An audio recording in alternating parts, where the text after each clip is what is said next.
City Council to order. We would.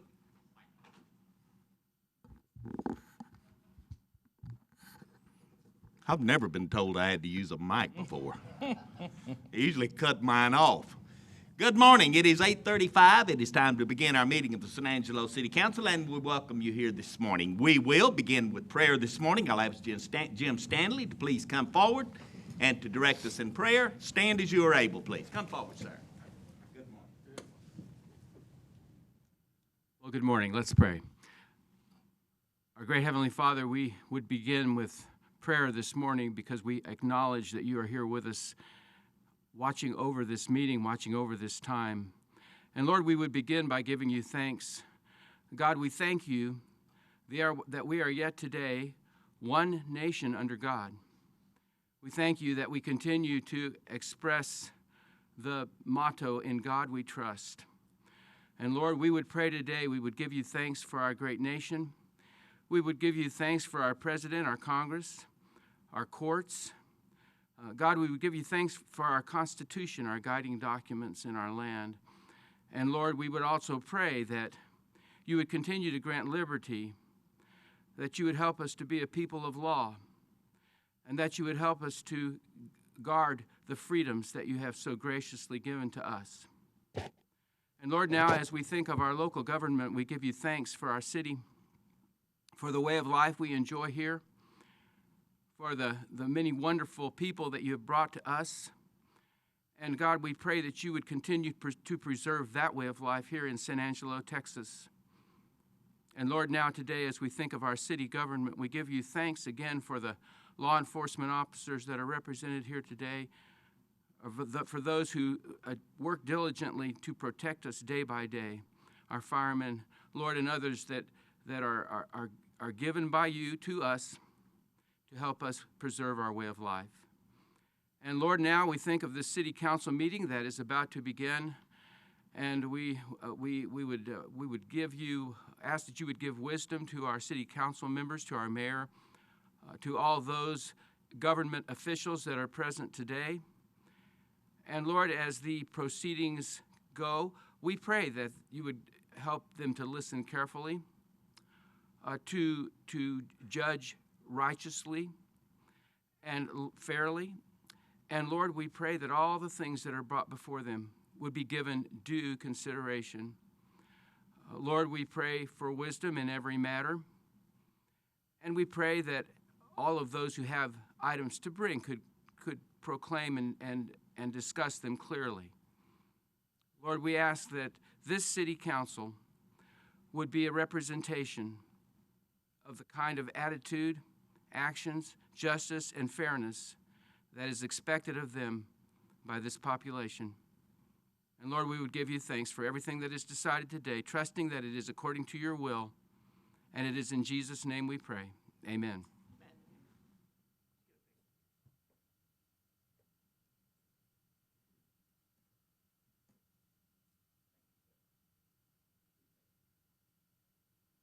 Dolores Swartner, would you come forward and help me with the pledges, please, ma'am? She volunteered. Good morning. Good morning. Pledge of allegiance. I pledge allegiance to the flag of the United States of America and to the republic for which it stands, one nation, under God, indivisible, with liberty and justice for all. And the Texas pledge. Honor the Texas flag. I pledge allegiance to thee, Texas, one state, under God, one and indivisible. Thank you, Dolores. Give me a picture. Dolores, I want a picture with you.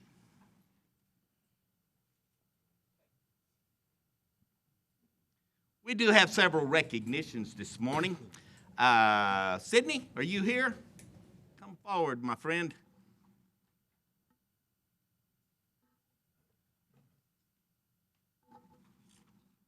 Bring your entourage with you. United Way of the Concho Valley, 2016 campaign. Good morning, sir. And good. Let me read this. It says, the United Way of the Concho Valley matters. That's both the theme for this year's United Way fundraising campaign, and it is the honest truth. Through year's end, campaign chairman and civic events manager Sidney Walker, fellow United Way volunteers and staff will be hosting scores of fundraisers and visiting local employers. During those visits, they will be asking their neighbors to consider helping others in our community who are far less fortunate. The end goal is always the same: to raise as much money possible to help as many people possible.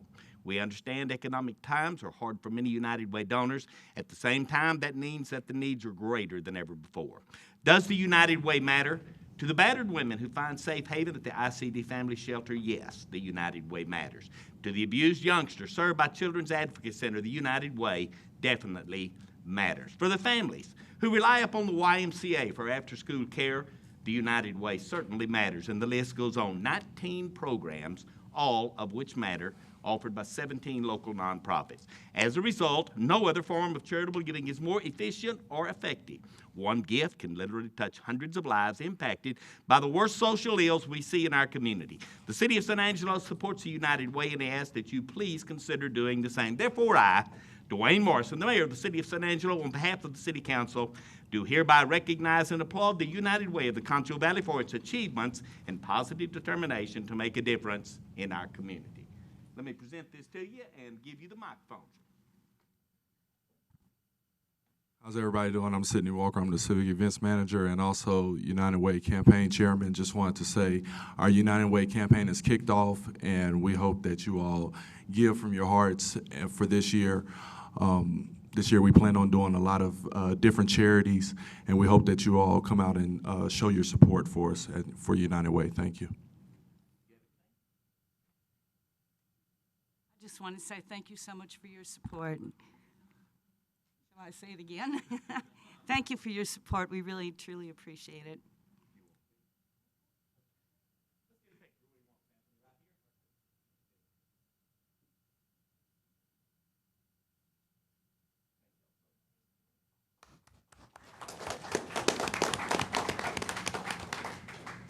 RSVP Volunteer Recognition Day. Dolores, come forward again, please, ma'am.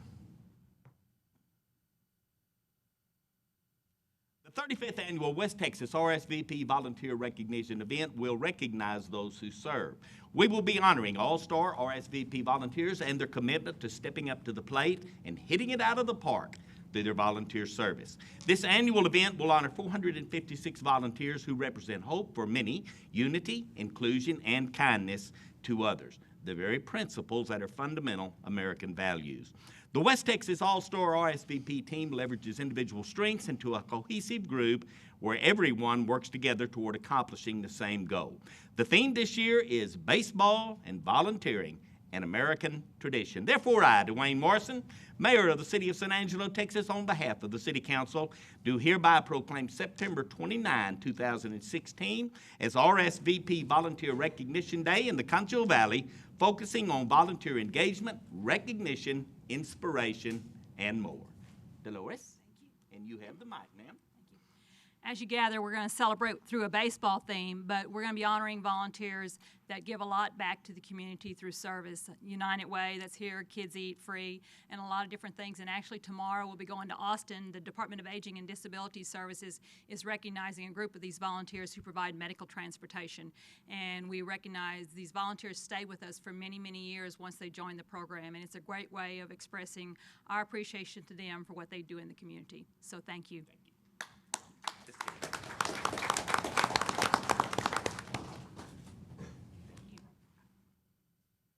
Ms. Herbert and Ms. Villarreal. Good morning, ma'am. The Mayor's Wellness Partnership is presenting the first annual Family Health and Fitness Day with the purpose to increase good health awareness and promote family involvement in physical activity.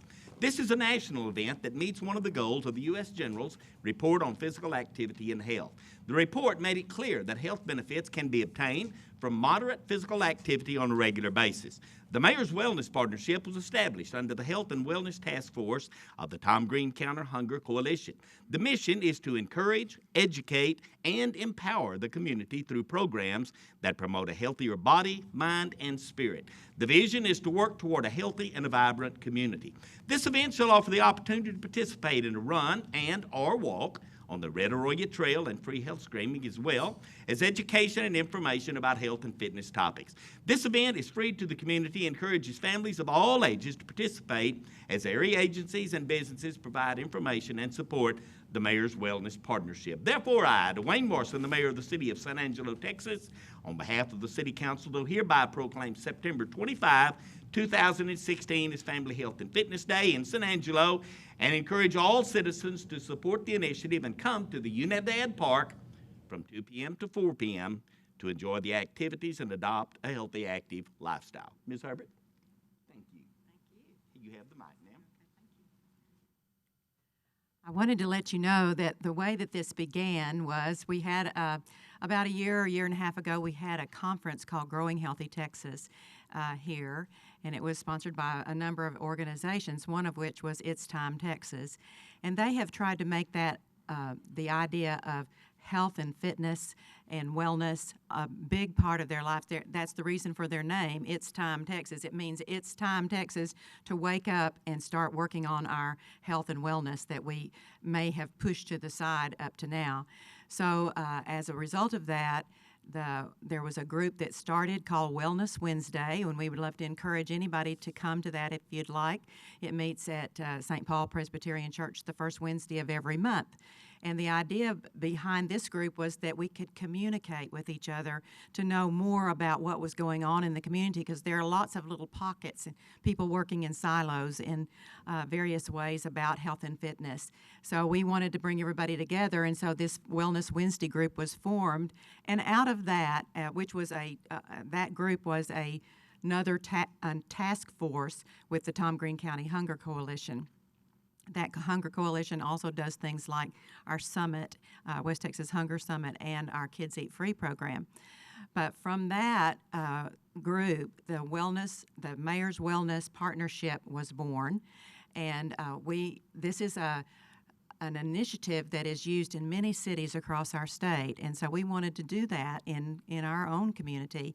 And so to do that, we wanted to have a kickoff event, and this Family Health and Fitness Day that is this coming Sunday, September 25th, from 2 to 4 at Unidad Park is our initial event for this group and for the Mayor's Wellness Partnership. And so we hope that all of you will attend. We have many partners that are helping us with that. We have Texas AgriLife, Angelo Community Hospital, Shannon Hospital, ADAC, the City Rec Department, HEB, West Texas Rehab, Methodist Healthcare, Laura Bush Institute for Women's Health, and of course the Texas Hunger Initiative. So there'll be many health screenings, giveaways. As the mayor mentioned, there is a 5K, walk or run. And so we really hope that everybody will make this a priority and come out on a good Sunday afternoon and join us. Thank you.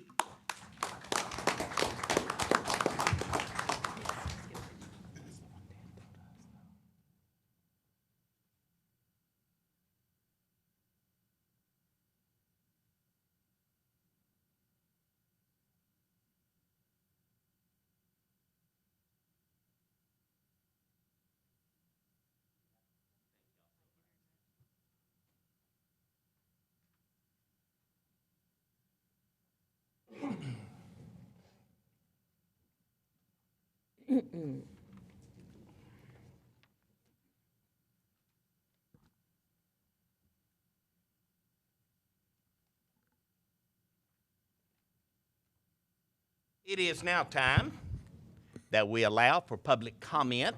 This is a time in our meeting which we allow anyone that wishes to address the council in any way, in any matter, just come forward to the microphone and take your turn. Nobody needs to sign in or register, just walk to the front. Let me read the legalities and I will open up the public comment. Issues or items that are not on the agenda may be raised by the public at this time. Citizens should speak from the podium, begin by stating their name, and limit remarks to less than 5 minutes. Council members may request that a discussed item be placed on a future agenda. The council takes public comment on all regular agenda items during the discussion of those regular agenda items. If there is anyone that wishes to approach the council, this This is your opportunity. The line forms at the front.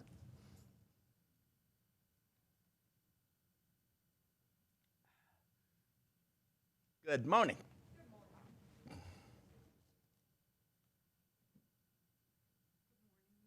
Council and Mayor. My name is Sylvia Martinez. I am here today because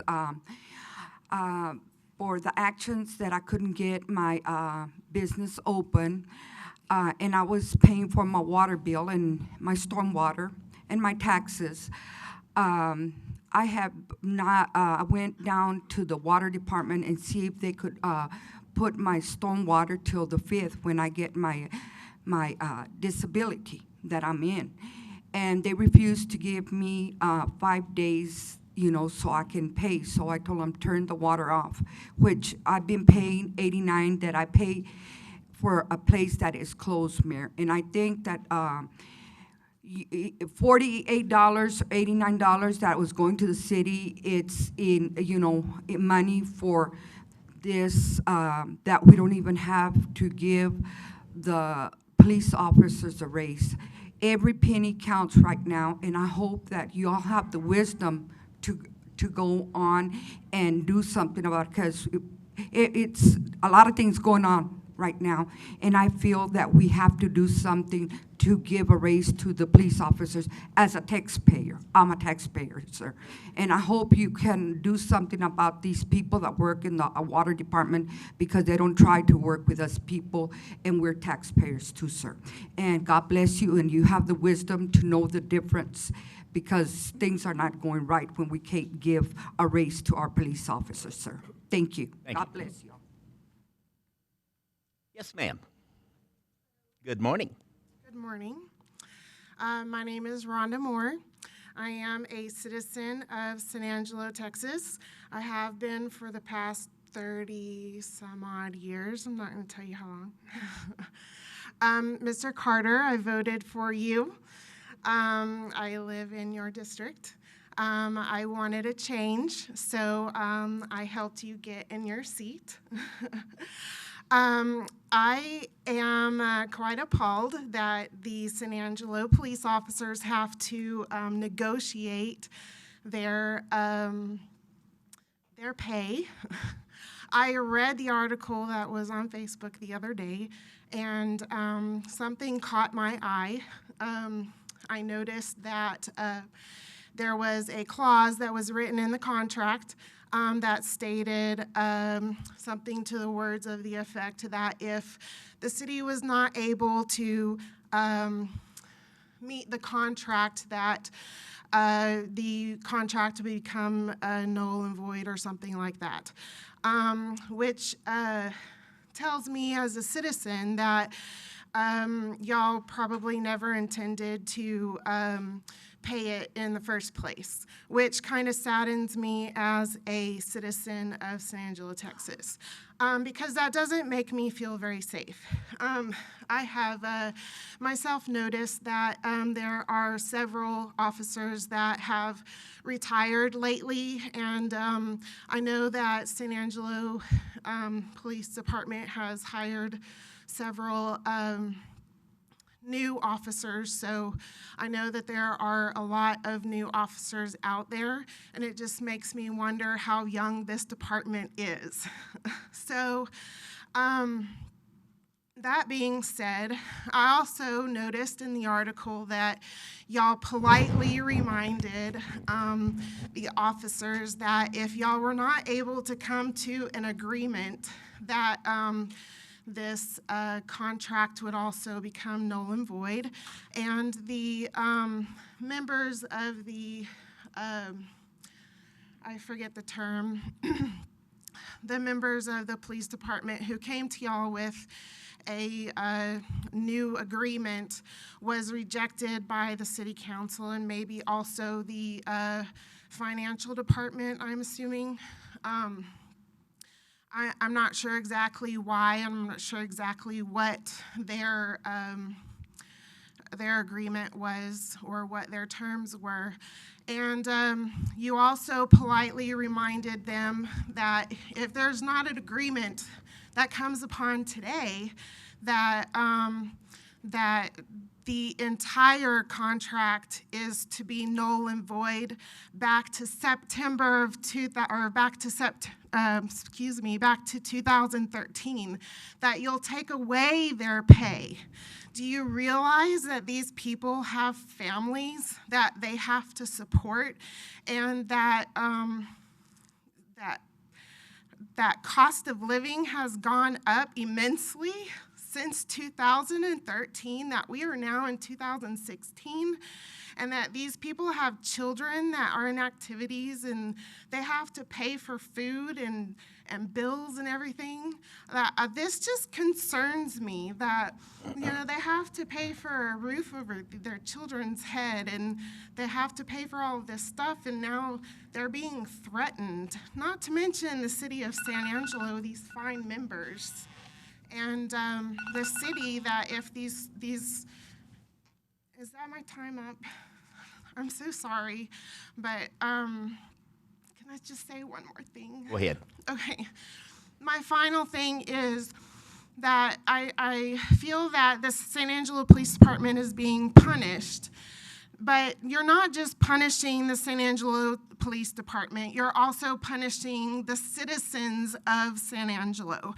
Because the police that are not tied to San Angelo are going to leave. And if you think crime is high now, just wait until these people leave or retire, because they're going to leave. And then crime is going to crime. Wind it up, please, ma'am. That's it. Thank you very That's what I much. just want to say, but thank you for letting me speak respectfully. Thank you. Yes, ma'am. Mayor, there's some things there that I think we need to clarify. Not now. This is not the time. Appreciate your comments. Yes, ma'am. Hi, I'm Kyla Gust. I'm a citizen of San Angelo for 30-plus years. I would just like...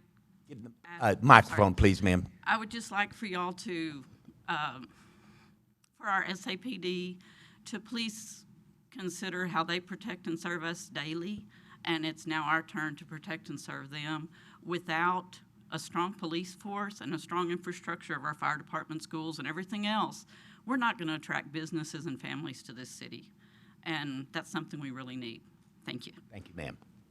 Yes, sir.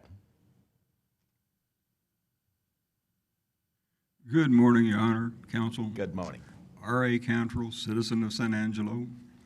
I have in my hand a petition to the City Council of San Angelo, which reads, "We, the undersigned, are residents of McKenzie and Shafter Streets. These streets share an alley that begins at Avenue I and ends at Avenue M. This alley has been used in the past for the collection of garbage, and we would like to return to its use for that purpose." I'd like to convey this to my counsel. Give it to Brian. He can take care of it, sir. I understand there's a meeting on the garbage issue this evening. That's correct. Did anybody see a notice in the San Angelo Standard-Times today regarding that? I looked, I couldn't find one. Is there a representative of the Standard-Times here? What? Oh, so there's no notice in today's paper about it? Well, I looked at it, but that doesn't mean it's not there.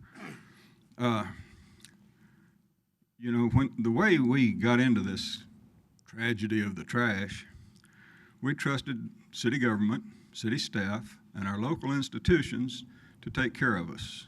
And one day we woke up and our city was a garbage dump. We don't feel like that was all effective. And I hope that we can reverse some of it. And I want to convey this to my council person. Thank you for your patience. Thank you. Next. Does anyone else wish to approach the city council with any comments, pro or con? If not, we'll call an end to the public comment section of our agenda. Have one thing to move from the consent agenda. That will be item number L. This is a budget issue on property taxes. We will move item L to the very end of the regular agenda. So it will be put after F on the regular agenda. So L has been pulled. It has been transferred from consent to regular. We will now, let's start with you, Ms. Farmer. If there's anything on the consent agenda that you would like to pull, if there are any comments that you would like to make, this is your opportunity. Thank you, sir. And I don't have anything to pull off the consent agenda, but I have one comment. There have been several times, not a lot, but a few times over the years that I have complained about staff or things not getting done. And, you know, you really don't know how much your city employees do for you until you work with them for several weeks. And they are the most giving employees that you will find. They love their city and they love their job. The Porch to Plains conference that was held here was an outstanding success, and I believe that it's due to all of the employees who worked to make it and gave of their time freely. I can't say enough about Shane Kelton or Teresa James, Rick Weiss, Becky Dunn. You know who you are. You know I can't name all of you, but their efforts and their work was outstanding. And like I said, you don't know how hard they work until you walk in their shoes with them for a few weeks to see how much extra they do to go that extra mile. And I thank you sincerely. Thank you. Lane, do you have anything to pull or comment, sir? Nothing to pull, but I just want to thank Mr. Ruben Aquavera for inviting me last night to his son's Eagle Scout ceremony. Kalen Aquavera, along with his friend Carl Houston, they both received their Eagle Scout last night, and I want to congratulate both of them for their tremendous efforts in our community. Thank you, sir. Lucy? I would like to thank the city employees again for their job that they do every day, for their dedication to the city. We had the appreciation luncheon yesterday, but I would like to thank you all again. Great job, and we really do appreciate everything you do. And I would like to pull item E, please, sir. Item who? E. E.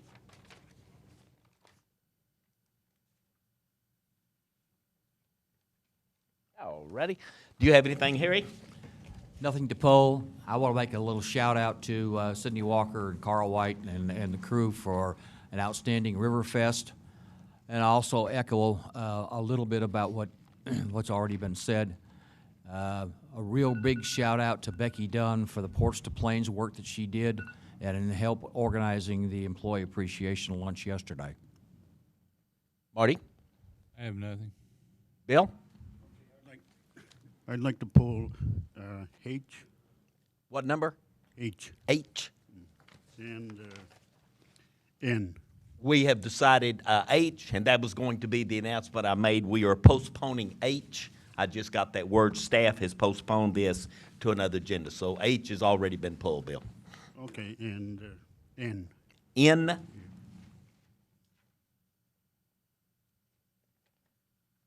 All right, sir. That be all? I just want to thank the city employees for their efforts, and I attended the appreciation dinner yesterday, and it moved my heart when the prizes were given out and the emotion that the employees showed for their appreciation. I say thanks. Thank you. All right, we have the consent agenda. This is item A, B, C, D. E has been pulled, so F, G, H has been postponed, I, J, K, L has been moved, M, and N has been pulled. I would like a motion to accept the consent agenda with the exception of M, L, H, and E. Move to approve with those exceptions. Second. N, did you mention N? Yes. Yeah, he did. Thought it did, yes.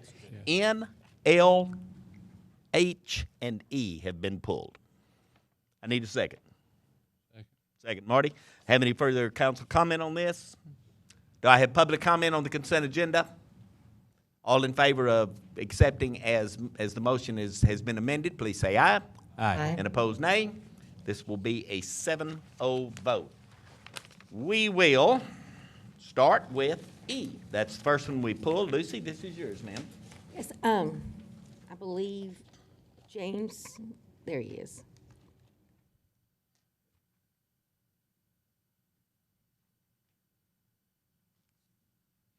James, I want you to explain a little bit about this item, or this project for me, please.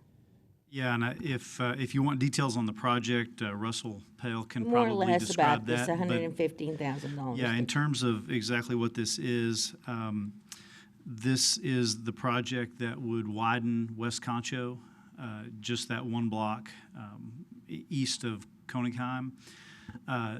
This would be simply the design of that project, and so that's about $115,000. And the request of the Tiers Board was to fund the design of that project in that amount, which the Tiers Board recommended. Okay, so where are we supposed to get the money for the actual project after the design and the survey's all done? Who's going to pay for that street to get widened? The city?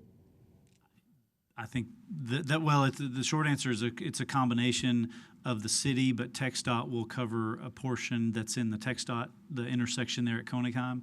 But I'd have to defer to someone else to answer that question on the funding. Okay, and the last question that I have is the time frame. What are we talking about? I mean, like, is it going to be next year? Is it going to be this year? Do you have any idea of the time frame? I'd probably defer to Russell on the timing and the source of funding for that. If you have questions about the funding of it for this particular project and the Tiers Board element of that, I can answer those. But otherwise, I think I'd defer to Russell. He's behind you. Hey, Lucy, this contract to do the engineering is actually a 90-day contract to complete the engineering design work on those services. We're proposing to work with Park Hill Smith and Cooper. They also did the design and implementation of the bank facility that's right there across the street from the YMCA as well. So, that's where we're at with that. Thank you. Funds are paid out of the Tiers Fund, is that correct? Well, they Yeah, will be. The 115 will be. Yeah, this is This is just Tiers. for the design, correct. What I was getting to is the street itself, the project itself, after the design and the survey is taken care of. I wanted to know where the money was going to come from to actually build the widening of the street. Ms. Gonzalez, there's currently no designated funding to actually do the construction at this point. It has been placed in the CIP program as one of the projects moving forward, and so that will be, as we move in through this next budget year, we will be trying to identify any funding sources that would be possible, whether that's, it could be with the help of Tiers, possibly COSA DC, other capital funding that could be identified through the city, or if it's prioritized by the council to find funding, we would look at that way. Also, TxDOT has set aside a certain amount of funding for their portion already, but currently there is no specifically identified funding for this project. Okay, thank you very much. This has always been on the radar, hasn't it? This is actually an item that in February, when we do our strategic planning workshop, we'll be talking about the priorities on the capital improvement projects. And this will be one that will be discussed as well. And City Council will establish those priorities on the projects that we'll be moving forward. So this possibly may be one of those. And for the few years that, or the 8 years or however long it's been since I've been in the operations department now, this has been somewhat kind of on the radar, but way back on the back burner. But it has always been thought of from the downtown development aspect of it as a gateway into downtown, and has been kind of looked at for quite a few years now. That street past that is wider all the rest of the way down, right? Correct, it is. Bill? Yeah. I looked at the map that came with the agenda package, and I thought that was two blocks. No, sir, it's just one block from Konigheim to Randolph Street. It's just that one block there, but adjacent to the YMCA and the new bank facility. Okay. Further questions? Public comment. If I understand right, that's $115,000, which is 1,000 hours at $115 an hour, or 115 hours at $1,000 an hour. I'd like to find out just what the heck you do over 1,000 hours at $115 an hour to study one block. Pretty good question.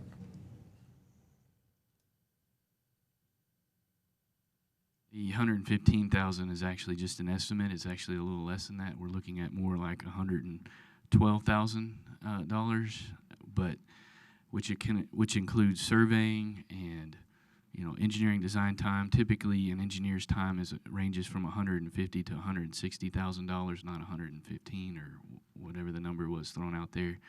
And it varies from consultant to consultant as far as what their fees actually are. This was determined based on summary of qualifications and not based on actual dollar amounts, which is against purchasing laws and things of that nature. Bill? I think this is one of these nice-to-do projects, and I think we can't afford it right now, so I'm going to vote against it. Do I have further public comment on this item?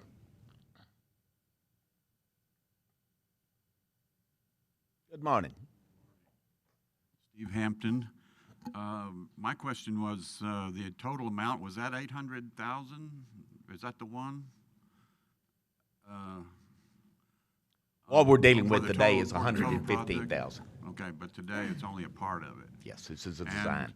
And is there a deadline that are you fixing to, what's the motivator here? Is it the bank, or is it the fact that you're going to lose some money if you don't use it, or something like that? Excuse me. Matt, the motivation that I recall is the amount of traffic that has increased to the downtown area, and that being one of our main thoroughfares that cuts off of Cohenheim, the traffic there, and takes them into the downtown area, which is economic dollars, and that was the driving force behind it, other than the storm water and the washouts that occur, that needs to be done at the same time is what we were trying to achieve. Okay. So there's more to the project than just putting a new building over there? Yes. Okay. And is there a deadline on the usage of this money? This tiers money? Those are tiers dollars, which are allocated use for reinvestment within those particular zones. So this money is specifically can only be used in certain areas from tiers.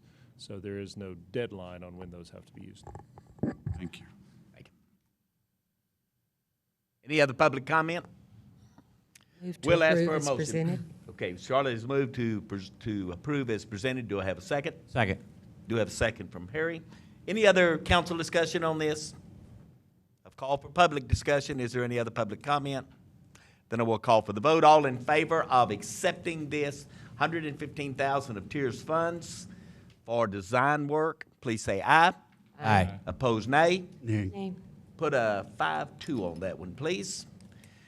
Item number 8, we have postponed at the request of staff. Item number L, we have moved to the end of the regular agenda.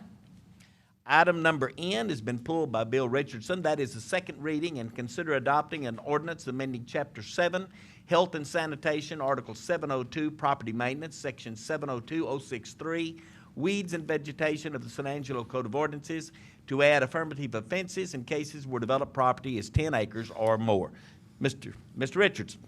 Yes, I've received calls on this, and some citizens think that this is special treatment, that the person who bought the lot, which is larger than 10 acres, made the choice to buy that and is responsible for maintaining that, just as somebody who buys a lot which is large enough to have a house on, they're large enough to maintain that. So I believe that we should vote against this. I will. The way I understand this, and correct me, James, but this is property that has been bought that's exactly like the Lord has let it be. I mean, with the trees just in a natural state, and they have bought this 10 acres or more with development planned in the future. And what this does is just put 100 foot around the thing that it has to be mowed, but the rest of it could be left in the natural state until the development has occurred. Am I correct on that, sir? Well, that's kind of correct. To clarify it even further is when a parcel of land was purchased, regardless of the size, this nuance is the 10-plus acres and the key of it being developed or undeveloped. So let's just go back to the original undeveloped lot that you buy. That was to be kept in its native state and was allowed through the ordinance as an affirmative defense. Once the purchaser of that parcel of land, despite the size, mowed it, cleared it with intentions to develop it, that was no longer its native original state. They were to maintain that property as we grew, or we didn't from an economic standpoint in the housing industry, for instance. Person buys 50 acres, their plan is to develop it, they go in and mow it, they clear it, don't put infrastructure in it, but they've disturbed the natural vegetative state. Today, we're letting them grow back to its original vegetative state, with the exception of a 15-foot swath around the perimeter and a 100-foot from a nearest structure. That's what this affirmative defense is doing to this particular ordinance. Also, with the studies that we had done 4 years ago, can't say exactly, but I believe it was about 4 years ago, the city, with all of the land that they own, especially along the river, and the amount of mowing that they have to do, the city is allowed then to only mow, and it's not Riverside Drive, but it's where Veterans Drive goes under the bridge and all the way around down there, and it comes out at AEP. They're on, what is that, not 19th, but anyway, yeah. It allows them to leave it, so much of it in the vegetative state, to grow and help with soil erosion. It's not just the developers that are receiving treatment. It allows the city to do this also, to allow for the regrowth to its natural state. So I just want to make sure I understand, with all the burdens that from time to time that we place on our taxpayers, this is one time that we're lessening the burden? Yes. Correct. I mean, I guess if that's how you, sure. Okay. Just want to make sure I understood it. Well put. Yes, Bill. Well, problem with this is that these areas are adjacent to property owners that own houses, and they're not being maintained, and property owners are continuously having to call code enforcement or go out and mow it themselves. And I just think this is special treatment, and I don't think the city nor somebody who bought 10 acres or more of land, and this has developed properly, I don't think they should get special treatment. Under the ordinance at the time, that the definition of developed was developed on a particular parcel of land, because they did go in and disturb its natural vegetative state. So in the definition standpoint, it was developed. I mean, the minute you put a mower on a piece of property, you have developed that property. It doesn't have to do with water, sewer, phone lines, or anything else. And since then, we have met and discussed, and that's what this is now doing, is allowing that person to allow it to go back to its vegetative state. And ironically, the acreage doesn't have a whole lot to do with it. Just yesterday, Councilman Thomas and I were with a property that isn't 10 acres, hasn't been developed, never was developed, and unfortunately, that's going to be in compliance. And it's not the prettiest lot, I guess, but there's nothing we can do from an ordinance standpoint on that particular location, as long as a 15-foot swath is around it. And that parcel, that's not 10 acres. It's not even an acre. It's a lot, technically, and it will be allowed to stay in its current state. Next to the houses, they have to go 100 feet? They got to be within 100 feet of the nearest structure, yes, sir. Structure could be a fence, too. Okay. There's a development that was developed back in the day behind, oh gosh, I can't think of it's in the Bentwood area. Those people's wooden fences, Valley View, if you go into Valley View, headed south on Valley View in the Bentwood area, behind those homes on that first row of streets on Valley View is a subsequent development that didn't pan out. The berm or the mowing or the maintaining of that property was 100 foot from those people's privacy fence, and that got heightened in the Wildcat fire era and all that stuff that we had when we were in a serious drought situation. But even that property owner / developer, whoever it was, had to be 100 foot from all those people's privacy fences. So it's structure. Mr. Mayor, I would like to add, what comes to mind is I just recently was driving Red Bluff Road, and the city owns a lot of the property out there, and the city does keep the footage that they're required, wherever Carl is, he could tell us exactly, mowed, but then the wildlife, the natural wildlife, you can take Spring Creek Marina and the road out there, and when the wildlife comes out of where it's been let to grow up naturally, it increases the wildlife, such as the turkey and the deer, quail. I move approval. Second. Do I have a motion to approve as presented? Do I have a second? Bill? It also gives a home for the wildlife such as rodents and snakes. Do I have public comment on this item? Do I have a motion to approve as presented? This is a second reading. Yes, ma'am. I want to tell you, my name is Sylvia Martinez, and I agree with Bill because I live between my house is between two empty lots, and constantly have to be tearing down trees that fall to my fence. And for 20 years, I've been having to cut on the two sides, and all these people have all these empty lands that they get, and they don't keep up with it. Us that live there have to take care of it. I live on San Jacinto. That's a small street. It's terrible. And I stopped the man that does the tickets, but he never stopped. Y'all have to consider that because it's terrible around this city, especially when you come in from El Dorado or Cristobal. If you see all the stuff that's in, people have bought those lands and have just left the bushes there, it's hazardous to the barrio, how y'all say it. Thank you. Thank you. Further public comment? I do have a motion to approve as presented. I do have a second. I will call for the vote. All in favor, please say aye. Aye. Opposed, nay. Nay. Put a 6-1 on item number N.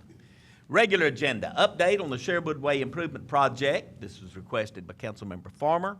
John DeWitt is here, TxDOT Director of Transportation, Planning, and Development. So I guess you are on, John DeWitt. I am. Welcome, sir. Thank you, Mayor. Good morning. Good morning, Council. Daniel, good morning. Ms. Farmer, thank you for putting this on the agenda this morning. It's a great time to update the Council and the city on Sherwood Way and our progress toward making that project happen. I'll start at the end. This project went to contract in July, and I'll talk about that more specifically toward the end of the discussion this morning. It's under contract to Reese Albert. We have not gone through the pre-construction meeting yet. I don't have their schedule yet, so there's still a lot of unknowns. But the project is a culmination of about 3 years' worth of work and partnership between TxDOT, the city, the MPO, the Chamber of Commerce, and the existing businesses along the Sherwood Way corridor. So I'm sure Council is aware that Sherwood Way, this segment of the Sherwood Way corridor from Loop 306 to Southland 2288 has historically been among the highest accident locations in town. To see the pants feel, I think everybody recognizes that traffic is increasing and honestly spiked during the oil field activity, May again. And key here is that it's in the middle of a major commercial zone in town with an imminent prospect of more development. So as traffic and crash rates have escalated, there again, we banded together to explore ways to improve the traffic situation there and the safety for through traffic on Sherwood Way, US 67. So I keep restating the same thing here. But the new ingredient and kind of what spurred the conversation along recently is the potential for new big box type development with the potential for major traffic generation across the street from Lowe's and Walmart. So there again, this section of Sherwood Way we're talking about. A little history lesson. That triangular area, nothing's north, south, east, west in this town, as you know, but we'll call it north of Sherwood Way, is there, and as a result of the original schematic for the Houston Hart Loop 306 corridor that's in place now. And it was preserved for the eventual construction of a direct connector from westbound US 67 onto, or excuse me, technically southbound US 67, as it proceeds out of town. And currently that traffic movement, Shane said I could do this, I'm not sure I could, let's see. The current traffic movement, that is pretty slick, comes through this intersection, takes a free right, or has to go through this signal to proceed on Loop 306. The idea was that at some point in the future, traffic would build to a point where it would be necessary to provide this movement to avoid this intersection. Touch it down before you get to Sherwood Way. That never really materialized. Okay, I can do that, but I can't clear it. There it is. And as the community has grown and the commercial development has occurred here, there's been more and more pressure on us to find ways to balance safety on Sherwood Way against access and the need to foster economic development, specifically for potential development on the other side of Sherwood Way. And so that's where we are today, and that's the seed of this project. Currently, there's 7 points of ingress into the Lowe's, Walmart, and out parcels complex highlighted here. Honestly, our current access management policies would allow 2 in that stretch, in that roughly 1,900-foot stretch along Sherwood Way, given the nature of the traffic there and the speed zone. So it's gotten a little out of hand, and that contributes to the accident rates. As a result, as that's developed over time, we have protected access across, there again, the area shown in yellow, to minimize and prohibit conflicting traffic movements and turning movements across Sherwood Way, which would only exacerbate the situation. As you know, the area highlighted here is all zoned commercial with, of course, the new Chick-fil-A's in place, and there's 2 parcels adjacent to it, one of which is about to develop and turn into something that's going to be a major traffic generator. Key to our discussions, along with working with the public entities we've talked about, have been individual sit-down discussions with the businesses shown here. I think 8 individually. We didn't talk to all of our parcels, but we talked to the ones that should be most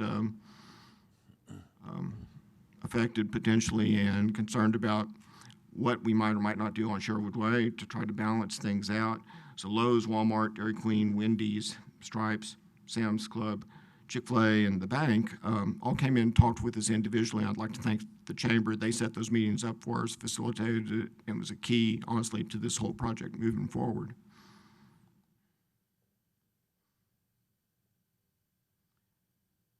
So we've had the safety issue. There's always been the issue of access and access management along Sherwood Way, and now the whole thing's been driven forward again by the potential for and the need to allow the community to benefit from further development, this time on the other side of Sherwood Way, and how we allow that and manage that safely on that facility. So the stakeholder meetings were a key input into that process, as well as a public meeting held on November 10th last year, which Ms. Farmer hosted and we were part of. Gave us feedback also that led to, this is what we presented in November, and what I'm about to show you looks a little bit different, and part of the changes that were made on that were partially due to comments received that night. So So this is the final footprint of the project as it's gone to contract. It looks a little bit different. Also, I'm sorry I threw you off a little bit because the perspective may be a little bit different from the previous slide. But I'll run through the major features of this project for you. First of all, and probably of most interest to everybody, is that the project will provide for the installation of a raised median along Sherwood Way with the break, mid-block, and we'll talk about that in a second.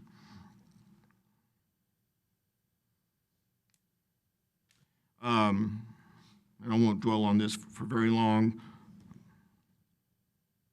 but we do have guidance and standards, and essentially Sherwood Way is to the point where it meets or exceeds the warrants for that sort of feature for a raised median as a traffic control measure on a facility with that sort of traffic on it. That's where we are in our projections for the next 20 years, which is our typical planning horizon for this type of project, indicate we're running about 20,000 vehicles a day now, heavy dose of trucks in that. And we expect to ramp up to somewhere in the neighborhood of about 32,000 in the next 20 years or so. And as development occurs that we can't foresee today, not just the one that might be more immediate, that will change as time goes on also and probably escalate beyond that. We propose 2 points of access to the proposed development on the other side of Sherwood Way. One, a driveway, one part of a new city street system. I'll talk about that in a second. Also, new mid-block signal location, basically lined up with the main entrance, if you will, between Lowe's and Walmart as it is right now, and aligned with the new city street on the other side. Excuse me. Yes. While we're at that subject, Sure. if I could ask you and Shane, the new city street that you're talking about on the north side where the traffic signal is going to be, on the south side going into Lowe's and Walmart, is all of that privately owned, or can that street that goes in there also be widened and improved on the other side? Are you talking about specifically into Lowe's and Walmart? Yes. Or, okay, that's privately owned, yes, It ma'am. is all privately Yeah. owned, and I had asked, I believe, Shane to check in with those two businesses if they would be willing to pay the cost of widening that, because it directs the bulk of the customers is for them, as well as a lot of truck turning. Trucks go in and they go into Lowe's, Walmart, and that's such a narrow two-lane is all it is. And if we're doing a city street across and putting a light in there, it only makes sense to improve that area if that could be worked out with the private property holders, so we could do it all at the same time. Okay? You're working on it? Okay. I just wanted to mention it because Well, now it's time to, yes, honestly, I mean, I have happy hour just about every day at Dairy Queen. And to sit there, at 4 o'clock and watch the traffic. it's pretty exciting. Yeah. It is. And I want to emphasize that, yes, the oil is not as it was, but people need to be reminded that San Angelo's uniqueness is we're extremely diversified. And there are still a lot of businesses that are doing well and going great guns, and it has added and continued to the traffic out there. Yes, ma'am. And there again, I think we're all in conceptual agreement, at least, that it's time to address the traffic issues and try to get ahead of them a little bit.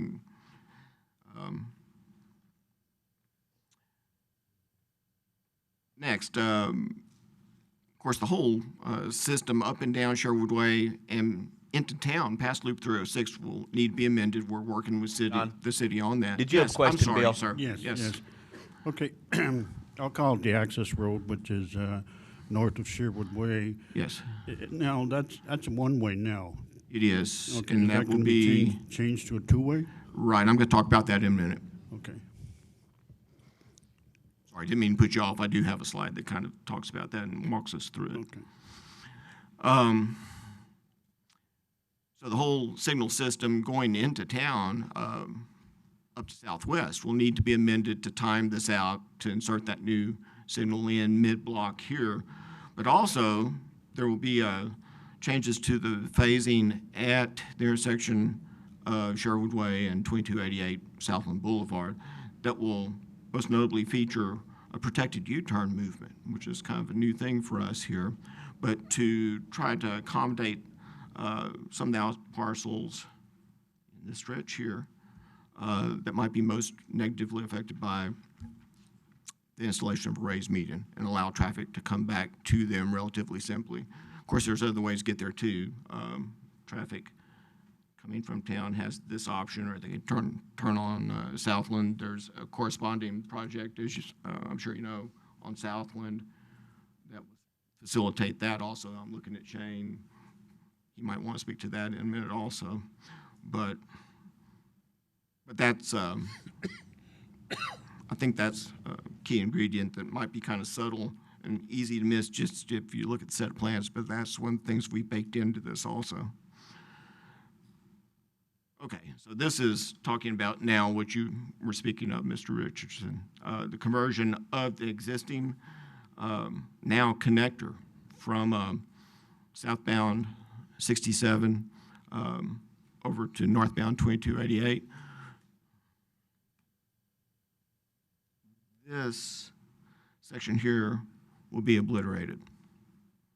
This, which incorporates a stretch of existing frontage road, will be reconfigured and repurposed as a city street. Two-way traffic to provide access into this new development and back into the bluffs. There's obviously some administrative steps that will need to be taken over the course of the next few months, and we're working with city staff on that, and we'll be coming back to you to execute the appropriate agreements to make that happen. Sir, I don't want to, does that clarify that, or would you like? I have another question. Okay.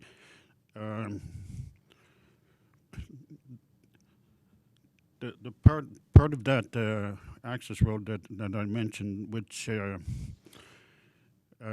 meets the access road coming off the loop. Yes, sir. Okay, is that going to be eliminated? This portion of it will. No, I mean. And then this will remain. It will be reconfigured. This is here. This part will be obliterated. We'll square this intersection off. And there again, what remains in this, I know this is getting messy, but this segment right here will be a city street. It will be two-way. So it's no longer an access road per se for 2288. The traffic that accesses or that utilizes that access road for 2288, I'm sorry, I don't have the numbers in front of me. It's something we looked at.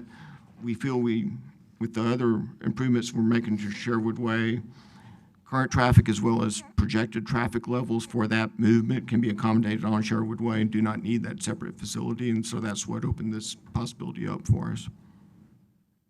Thank you. Yes, sir.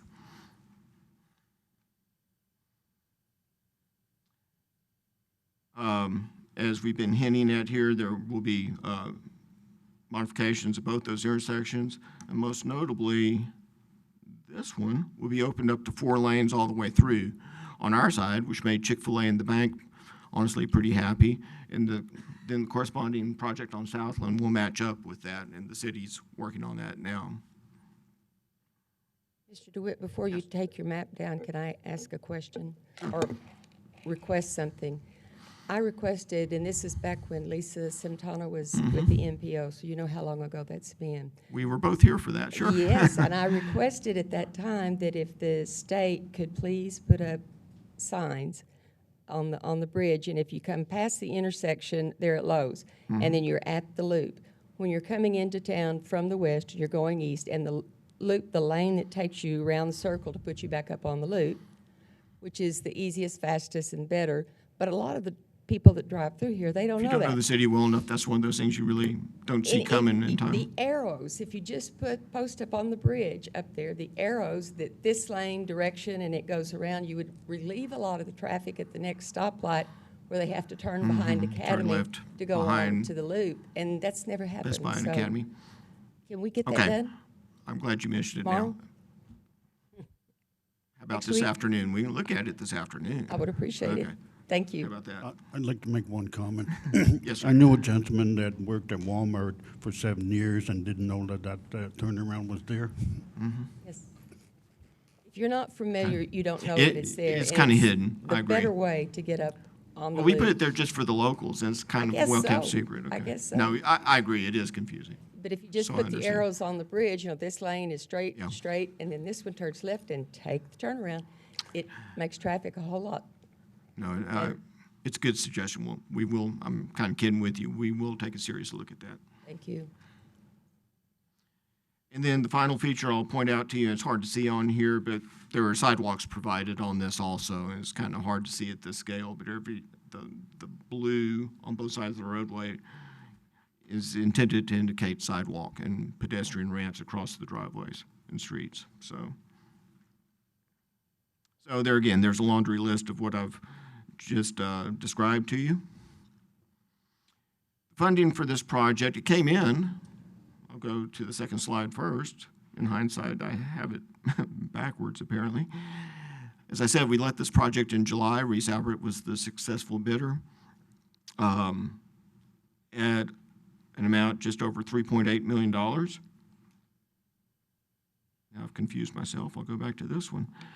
The funding structure for this project, the NPO dedicated all of their Proposition 1 fundings, Proposition 1 funds for fiscal 2016 to this project.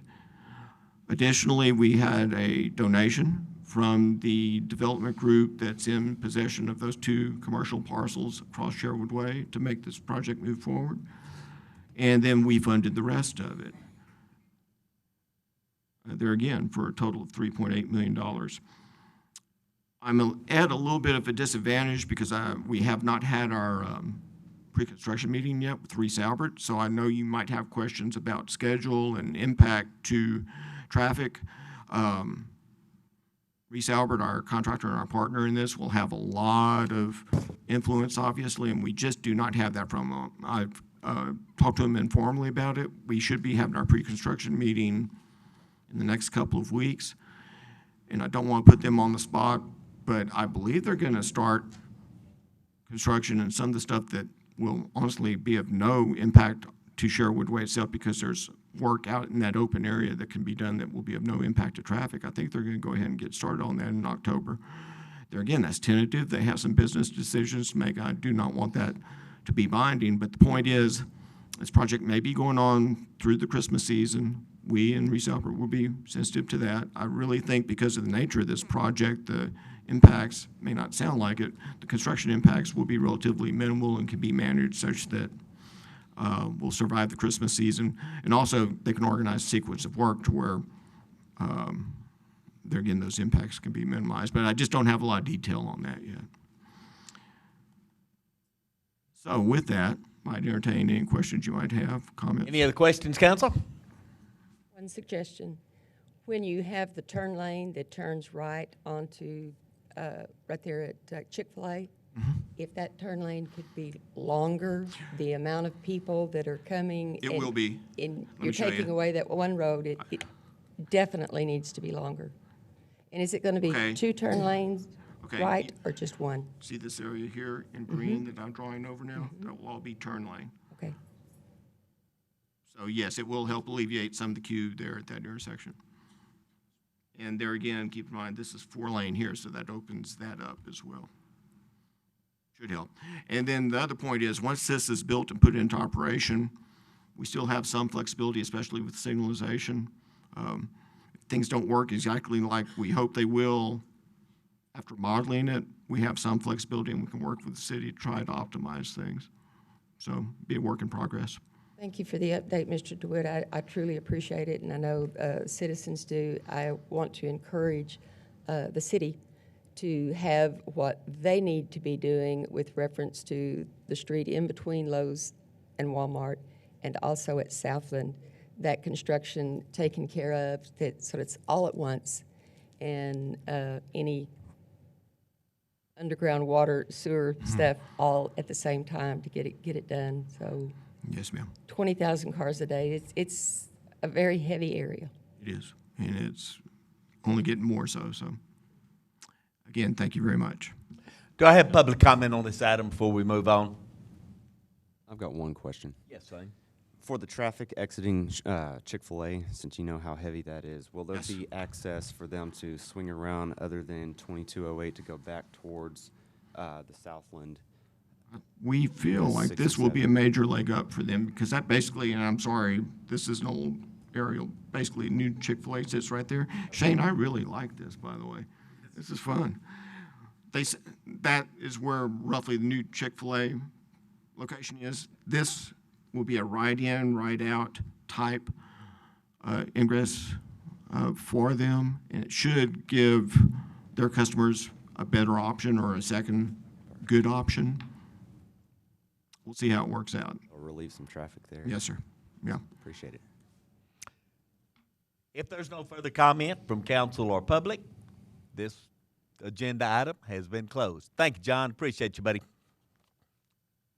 Item number B on the regular agenda is consider a resolution authorizing the city manager to negotiate and execute a construction contract with Reese Alberton Corporation pursuant to RFB number ESO 316 MLK Transportation Enhancement Project for street reconstruction, sidewalk, and ADA accessibility, bicycle elements, utility construction services in the sum of $5,806,443 with a 10% contingency for a total amount of $6,387,088. Brother Pale, you are on, sir. All righty, thank you, sir.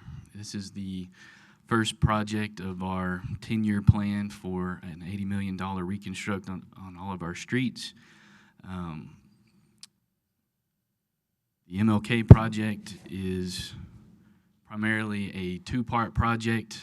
The first part is basically a San Angelo bike and pedestrian improvement project, aka a transportation enhancement project, which is funded with some federal grant funds. And then we have our street and utility reconstruction rehab portion of the project. The transportation enhancement project is going to consist of new sidewalk along on the west side of MLK from 7th Street to 29th Street, ADA ramps or handicap accessibility ramps at each of those street intersections, ADA elements at our signalized intersections with street lights, striping for bicycle lanes to accommodate bicycle traffic in the area, and some trail modifications.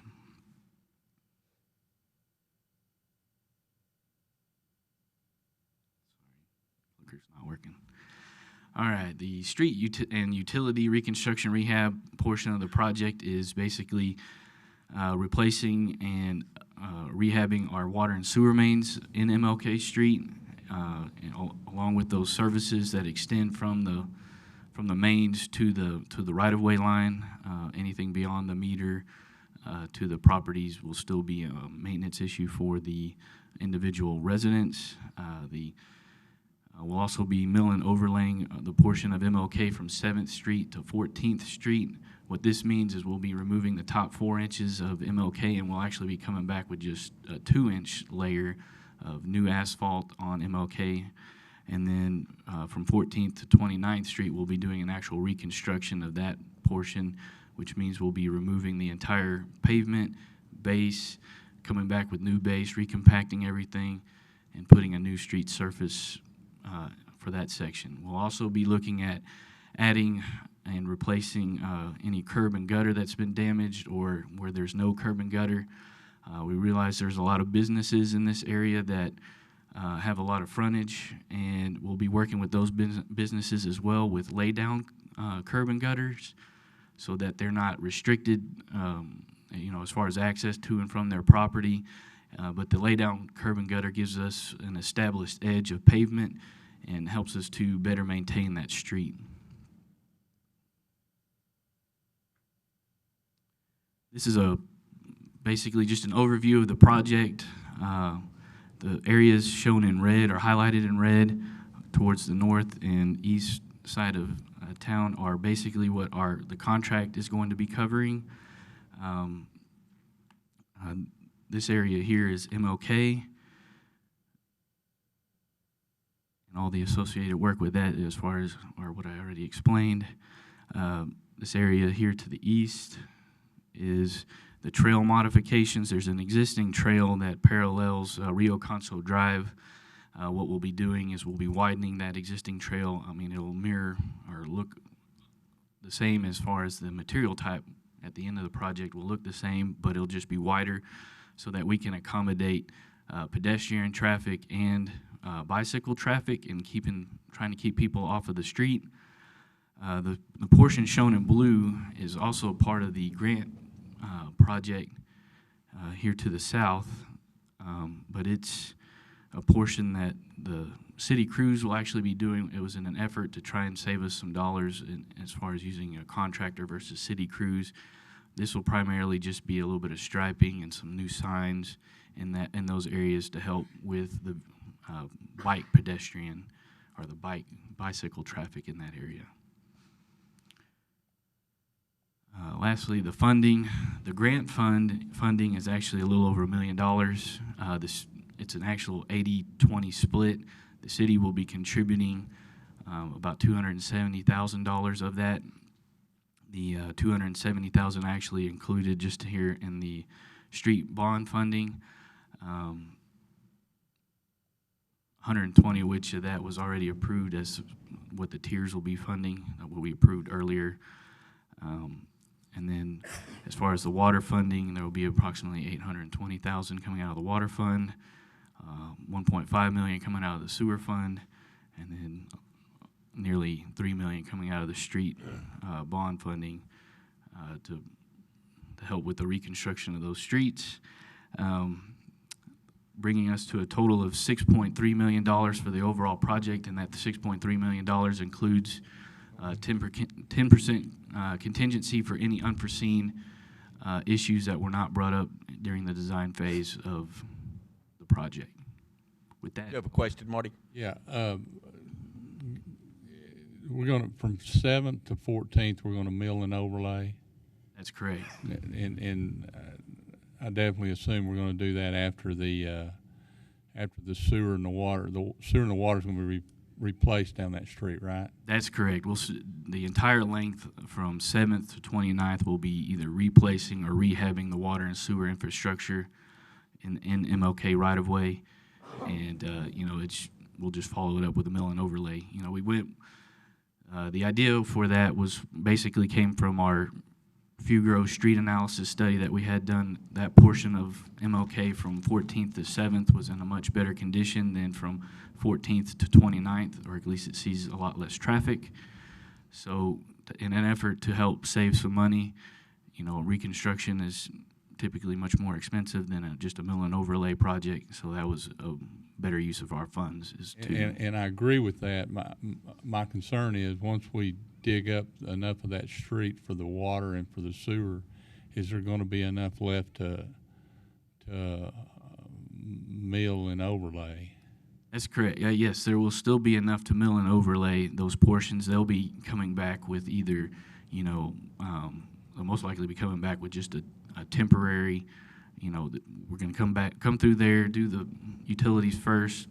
The utility contractor will, recompact the base underneath that street and then put a 2-inch layer or 4-inch layer, however much asphalt they removed, they'll replace with a temporary patch, and then we'll just come back with the mill and overlay portion, and it'll be just one seamless pavement surface at the top. And then I guess my final question is why was the why were the bicycle trails put in with this? Why weren't they bid separate so other contractors could bid them? This was bid altogether to try and get a more uniform, there's a lot of timing issues that are involved that the way we looked at this was, there would be more added costs if we had to bid this out separately instead of having this under one contractor. One contractor can control the timing and the implementation of the entire project, whereas if you have multiple contractors trying to get in the same location at the same time, that can create issues. And two, it's just the overall economy of scale. There's more work to be bid on. We can get a better price per foot for different items. Well, I tend to agree possibly on the stuff on MLK, but what about the stuff down on the river? I mean, that's part of it, you said, right? That's correct. The what Marty's referring to, is that area there. That area there on the eastern portion. They won't be calling any. There's no shots that need to be called. I just know I've had several phone calls about why we don't leave some of that for the smaller contractors, and we kind of cutting them all out. Well, I mean, I know that Reese Albert is subbing out some of this work. You know, I can't control how they sub out some of this work, but you know, we were looking at it from an economy scale standpoint and moving forward with that. Okay. All right. This is Lance. Lance Overstreet Engineering Services. If we had split that out, that would have, because of the grant funding that's tied to this, it would have actually required us to have two different grant funding lettings and two separate contracts going through the federal grant along with TxDOT. And so it would have been fairly involved paperwork-wise to begin with just one. But then to double that, then we would have had to have tracked two separate contracts with all the federal funding, and TxDOT would have also had two separate projects that they would have had to been also tracking to basically do some of the similar modifications of bike lanes and pedestrian enhancements. And so that was why it was chosen to combine it as a single project, was to allow that tracking to be a little bit easier on everyone, as well as the fact that knowing that a lot of the bids would have been local individuals that were allowed to actually come through as subs with some of the majors. And we've actually seen that as the way the project has been let, is that the prime Reese Albert has actually used quite a few of the local subs in this. Okay. So the grant funding also included, it's not just roadway, it includes... The grant funding is just the bicycle and the pedestrian elements of this project. Not just roadway, that's including along the river that you're showing there, that you circled. Along the river is the part of the grant funding, correct. Okay. Whereas MLK reconstruction and rehab is just our funds and, you know, our portion of the project. Could you back up to the funding schedule, please?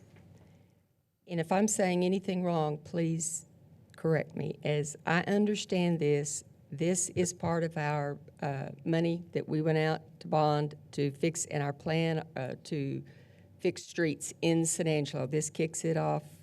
Is that correct? That's correct. Okay, but the street bond fund is only $2,974,000. I appreciate you letting the public know that we have utilized other sources, water fund, sewer fund, grant fund, to bring all of this to $6,387,000, but that it's only the $2,974,000 out of the bond. That's correct. So we'll be able to use more bond funds on more of our streets. That's, I just wanted to That's how point most that of out these projects too. will be coming forward. It's a great use of the funds and to keep it down so we can get more streets done. So thank you. Yes, ma'am. Is there any other questions from council? I make one comment, if you don't mind. I'm glad to see MLK getting started, because the next project on the list is in my district that needs to be done. So I'm interested in getting this going so we can start working on Bell Street. I'd like to make a motion to approve as presented. I was about to ask you if you'd like to do that, since this is in your area. Mayor. I do have a motion from Lucy. Mayor. Yes, sir. I have a small clarification for the motion. Just procedurally, it needs to include that the award is contingent upon TxDOT's concurrence. You may have moved to approve contingent upon TxDOT's concurrence. Concurrence, it has A to do with the lawyer grant had to write funding. that one. Yes. Is that your motion, Lucy? Yes, sir. I guess it Is that your second, Charlotte? Sounds like it. Do I have public comment on this item? I'll call for the vote. All in favor of accepting this as presented, please say aye.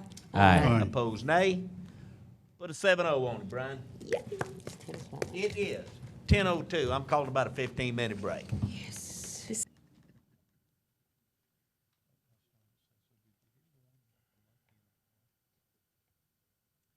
It is 10:24. Call the meeting back to order. Looking at the rest of the agenda, item number C is where we are. This is a future land center, neighborhood center. D goes with it. Is there anyone here that is here for the C and D? This would be 14 South Bishop. We do have someone here? Okay. Well, I thought if there was no one here, we would go ahead and go to F, which is the budget. But since we do have someone here, let's just go ahead and stay with our agenda as we're working. Number C is the first reading and public hearing for case VP 1601, an ordinance approving request to authorize an amendment to the vision plan component of the San Angelo Comprehensive Plan adopted in 2009 to change the future land use designation from neighborhood center to neighborhood on an approximately 0.14 acre tract located at 14 South Bishop. John James, you are on, sir. Thank you. John James, Director of Planning and Development Services. And my presentation here is going to deal with both items C and D all at once. You will have to take two separate votes on these items, but since they're interrelated, we'll just go through them both at the same time. There are basically two items that need to be done. One is the vision plan amendment. One is the zoning, rezoning of this property, 14 South Bishop. You can see here, as you look at the zoning of the area around Beauregard, back when this area was zoned, they basically went from Beauregard back 150 feet. So you see that this is a consistent line along the back. And you can see what that did. That's the future land use showing neighborhood center, which is a commercial type designation, but then neighborhood to the back. And then the same thing here, general commercial, again in that 150-foot wide strip on either side of Beauregard with neighborhood behind it. Well, what that did was it pulled in some areas like this particular tract that's actually a residential home in the residential neighborhood, but because they just defined that commercial strip as 150 feet, it pulled in some homes like that. And so this is just really to rectify that. There's no commercial plans for this long term, so it really makes sense to change the future land use plan and the zoning of the property to make it residential, consistent with the existing use. Here's the subject property. Again, it is a home, has always been used as a home. I'm not going to go through all these, but the rationale for the future land use amendment is basically as I just described. It's just accommodating the existing use on the property. And basically the same for the zone change, changing that to accommodate. And I should add that the part of the reason for this coming forward is the homeowner is wanting to do some work on the home and get refinancing from the bank. And because in the commercial district, if the house burned down, for example, you couldn't rebuild it. It's considered a non-conforming use in commercial. This will basically make it a conforming use, satisfy the bank, as well as reduce any hurdles they have if they want to expand the home in the future. We did send out our notices to the surrounding property owners, did not receive any responses. Again, there are two items here. One is the comprehensive plan amendment, one is the rezoning. Staff recommends approval of both, as did the Planning Commission unanimously. I'd be happy to answer any questions. Okay, this first item we're dealing with in C is just going from, it's just changing the comprehensive plan. So this is just bookkeeping. This is correct. Just, okay. Let's go ahead and take care of C. This is in your area, Lane. Would you like to move one way or another on this, and let's change this? Okay, do I have a second? Second. Sorry, Charlotte. Do I have a motion to approve? This is just changing the comprehensive plan so that we can move on with our next item of business. Do I have a motion to approve this as presented? I do have a second. Do I have any other further comments on this or questions? This item does require a public hearing. Sir? This item does require a public hearing. Okay, so this is the public hearing at this time. If there's any comment that needs to be made, if there's any public comment, this is the opportunity for public hearing. If there is no public hearing, I will call for the vote. All of those in favor of accepting this as proposed, please say aye. Aye. Opposed, nay. That does pass. Going on now to the sister element on this is item number D, which is the first reading and public hearing for case Z1605, An ordinance approving a request to authorize a rezoning from general commercial, heavy commercial, CGCH zoning district to two-family residential, RS2, zoning district for property located at 14 South Bishop on 0.14 acres. Mr. James? Again, this is just the companion piece to basically do the same thing we just did, but instead of amending the comp plan, this is amending the actual zoning of the property. Very well. Lane, I'll ask for a motion, please. I'll motion to approve. Motion to approve. I do have a second from Marty. Are there any other questions? Public comment? Public hearing? All in favor, please say aye. Aye. Aye. Opposed, nay. Put a 7-0 on it. E, first public hearing, consideration of amending Article 7, Chapter 702, Property Maintenance, Section 702070, Abatement, Expenses and Lien, to allow citizens an option to request a judicial case review and recommendation prior to abatement. James Flores. And I thought we'd voted on this last time. I thought this was a second reading. This is a second reading. I think we did a first last time. Okay. It's not listed like that. No, last time it was just a discussion item on whether or not we were going to bring forward the changes. This is actually. Well, we did vote upon the changes, so this is saying the same thing?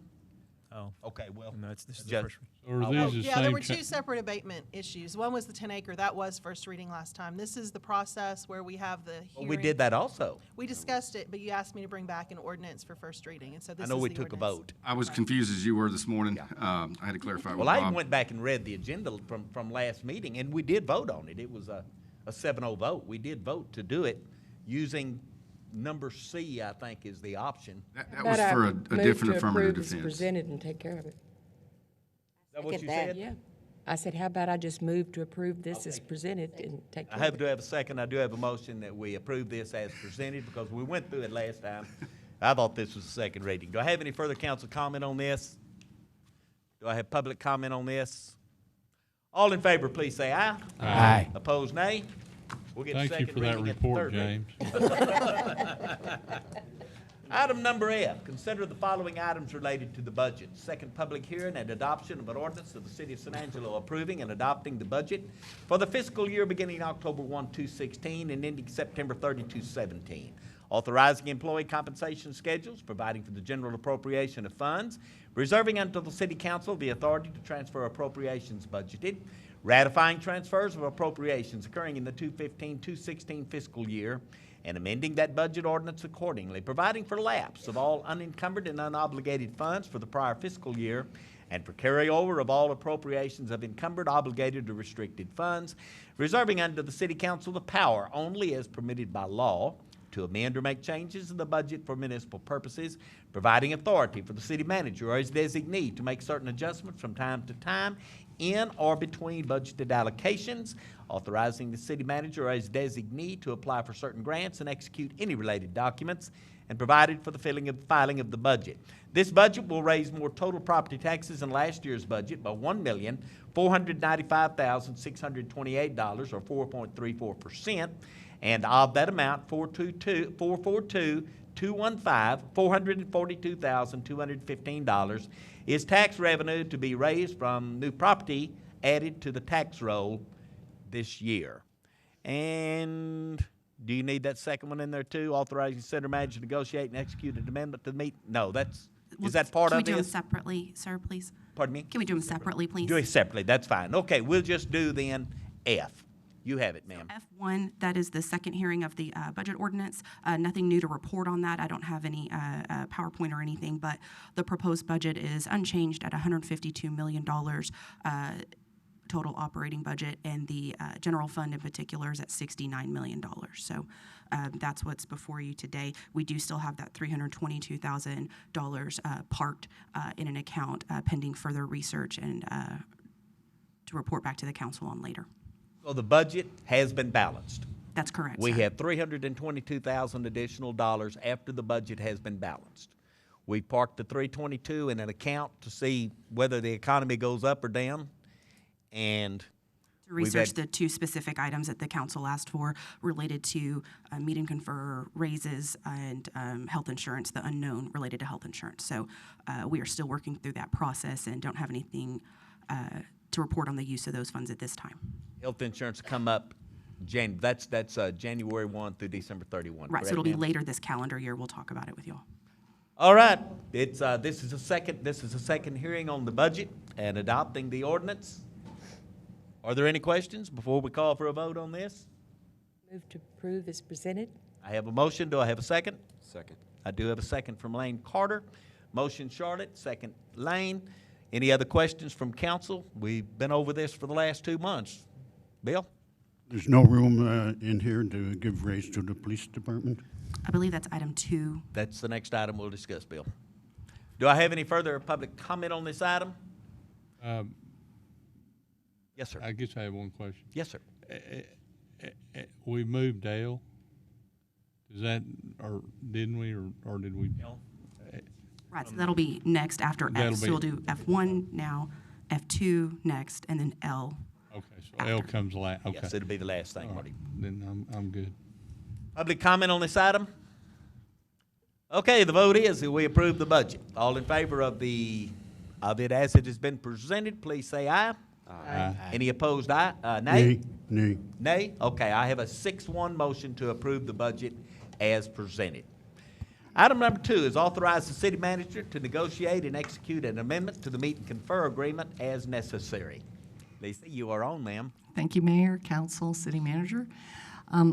What I wanted to report to you was that the budget item was originally a second hearing and would have been on consent, but we did pull it so that we could add this particular item to the agenda.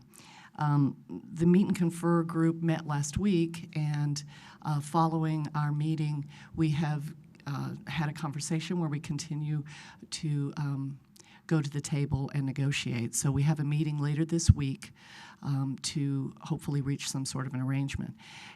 If that arrangement is met, then we would need to go before their members with a vote. And following that vote, then we could sit down and execute an agreement with them. This all needs to happen before September 30th, which is the deadline with our current agreement. So we're asking you to give the city manager the authority to execute that agreement so that we can move forward with whatever we come up with in Meet and Confer. Now, certainly, we understand our management team, it consists of Rick Weiss, Michael Dane, Teresa James, the fire chief, and myself. So we know what you've given us to do as far as direction. So we feel confident that Daniel will make the right decision with whatever agreement we can come forward with. So you will be negotiating with the Meet and Confer to see what arrangements we can. That is correct. I don't want to lose this Meet and Confer. I don't want to go back to 213. That's counterproductive for everyone. That is correct. But we will be looking at this maybe again in April. Is that one of the plans or not? Well, no, what will happen is we don't know where we'll be, but the current agreement ends next September. Yes. And so we will begin the negotiating process for a new contract later this fall. But we have to get through what we're supposed to do 10-1, and that's what we'll be negotiating on Thursday. Someone want to make a motion to approve to allow the city manager to negotiate and execute an agreement with the Meet and Confer? Do have a motion to approve this by Lucy. Do I have a second? I have a question. Yes, sir. Okay. The contract will still be in place? No, if we don't reach an agreement by September 30th, it goes away. They have no contract? That would be correct. And part of that contract going away has certain stipulations that under the state Meet and Confer guidelines, we would have to institute. One of them specifically is the third police chief. The third assistant police chief, that position would go away. The ability to hire part-time officers, that would go away. There are other requirements that we would have to remove that are a result of what we've contracted with them in that contract. So that's why we're making every effort to get something nailed down by the 30th of September. Okay, thank you. Lisa, this contract, the San Angelo Police Department voted to go with a Meet and Confer contract instead of like a civil service like the firemen did. That's correct. That was their choice. Yes. And that contract expires September 30th of next year? Yes. Okay. And then annually, we review it with negotiating, salaries. Like last year, they got, what, a 6%? 6% salary increase, Yes. 6.5%. The year before it was 5%. But we knew we had additional income to support that in those years. And Correct. this year, we're not as financially able as we Right. were in the past. The process in our current contract says that each April, we will survey the other departments of the 13 cities that we survey ourselves against. And whatever that average comes back, we had it in the agreement that we would reach a certain percentage each year of that average. So this past April's came back, and we were to move them to 95% of that average based on the contract. In April, we were still hopeful that the dollars would show up with the sales tax revenue, but that hasn't happened. So in August, that was when we finally got the last word that, no, we're not going to have that funding. So that's when we went back to the table to explain that there was not the funding available that contractually we had agreed to. And obviously, because it is a contract that involves a municipality, there are state laws that require there be a clause in that contract that relieves us from that responsibility should the funding not be there. So that's what we're up against. And if we don't meet the obligations of 10-1 by giving them that pay increase, and we have not reached another agreement, an alternative agreement, then as of September 30th, the entire contract will become null and void. And that's why you're asking for us to give the city manager that authority to That is do. correct. Without that authority, we would be pressed, if we reach an agreement on Thursday, to call a special meeting of council sometime between now and the 30th to get that approval of the agreement. Daniel, I admire and respect what you're doing, but I don't want just you to take the blame or the glory. Either way, I feel like there's going to be a lot of blame, and it should be spread amongst the council, not just the city manager, is my opinion, because of economic factors. It's not good business practice to say, yes, we're going to give you a raise, which we meet this year, and then we have to meet it next year, and next year, and next, when we don't know what those economic rebound factors are going to be. That just simply is not good business. No one. Ms. Farmer, if we have to, if we're looking at a meeting confer that has a monetary impact for this year, we could definitely call a special meeting for the city council later this month. But I think if anything, I just want to see what we can do as far as negotiation and hopefully come up with something that won't require that special meeting. At least something that hopefully we can handle. I know that, and thank you for speaking as far as the shortage that we've had. I know this past year alone, just sales tax revenues, the final numbers came in, we're at $2.6 million below what had been budgeted. We don't see, even for next year, we don't know what next year has in store for us. I do want to point out that City Council's priority, one of the top 5 priorities for the City Council was staff increases to get us up to fair market value, and that included the police department, the fire department, and all staff personnel as well. So we were making really good progress. City Council was making really good progress these past 3 years. We just hit a really big bump on the road this year. Well, I trust you. I just want to voice that I am opposed to only the police getting a raise. And then you look at, what was it, $322,000? That's not a lot of money. What do I tell the firemen? What do I tell the rest of the staff? When we've already said, sorry, there can be no salary increases this year. And I certainly don't want to lose anyone in the police department. But the big thing that is driving me with this too is we need to put the police in a new facility or relatively new facility. And we've got that just absolutely eating at our feet to try to do something or make a decision, I would say, by the end of the year. If the rest of the council members wants to give you that authority to make that decision, but I am opposed to only one group getting an increase. And that amount of money that we've got would not be fair and equitable to all of the policemen.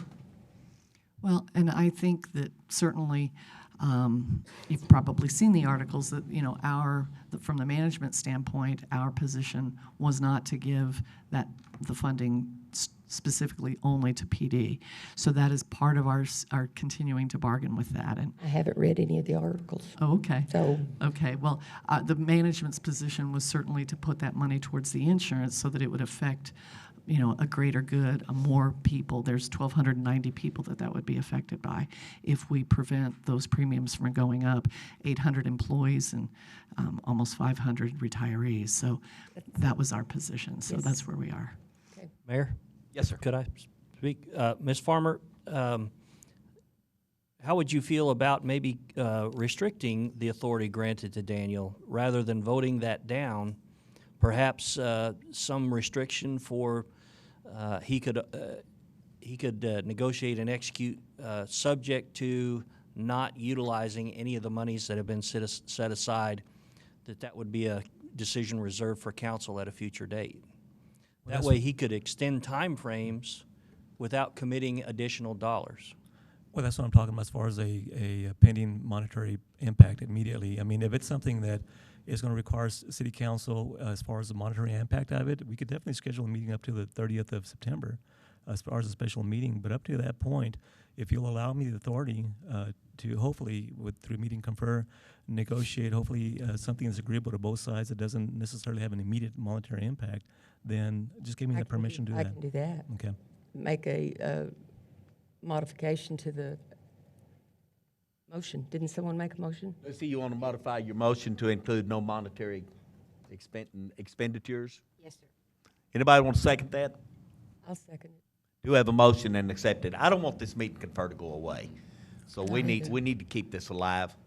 I'd like to add one thing. You know, Yes, sir, Lane. although we do need a new police station, if we don't go along our obligations to this contract, we're not going to have a police station to fill up with employees. We're 85% underneath the average currently of our sister cities. No, they're at 91.75%. And we're trying to get up to 95. To 95, Yeah, correct. We don't need to be losing any of our good men and women in blue. Correct. Bill? Okay, if you're going to restrict the city manager from talking about finances, then that kills the need for meet and confer. No, that's not the restriction. That's not the motion. I don't think, Lucy, it was your motion. It just restricts the city manager from obligating or committing any of those funds. He could negotiate funds, but he can't commit any of those funds. This gives him the right to keep this meet and confer alive, Yes. otherwise it's going to die. Yes. This gives him the right to make amendments to keep this thing alive until we can look at it again. Am I right? That's correct. And I But would. he would not be allowed to obligate the city to any financial expenditures simply to keep it alive until council is able to obligate financial expenditures. And I would just add that, you know, should the negotiations go in the direction that there would be some sort of monetary agreement, then we would need to call a special special meeting. Correct. I don't have a problem with the motion. I think it will accomplish what we need to accomplish in a very short period of time. Harry? Just a real quick comment, and I'm sure everybody's the same way up here. Majority of the citizens want to make sure that we take care of the police officers. Now, having made that statement, the majority of the citizens also don't want to see a tax increase to make that happen. So while we support the men and women in blue, or where the citizens support the men and women in blue, it's going to be a challenge for the city staff and the council to find a way to pay for those raises. And, Bill? Okay, if it has to be brought back to city council, I think the motion should contain that stipulation. I don't think it's implied. I mean, if there's going to be any financial expenditures, Daniel is not allowed to do that under this motion, so it would have to be brought back to the council. It just So wouldn't have to be brought back before the end of the month, correct? That is correct. Yeah, it would have to be done before September 30. Okay. Mr. Mayor? Yes, ma'am. I just wanted to make a comment. I love all you guys in blue, and you do a tremendous job, and I would love to do what we did last year.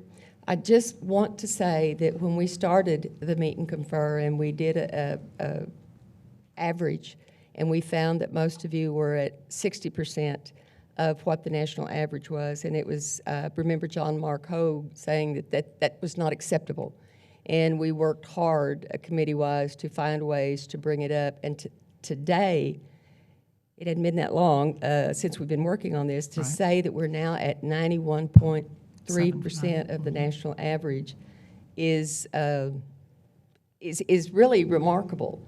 And I just want to point out that we have been working toward that as funds allow. We can't make exceptions to treat others better than the rest of the city employees.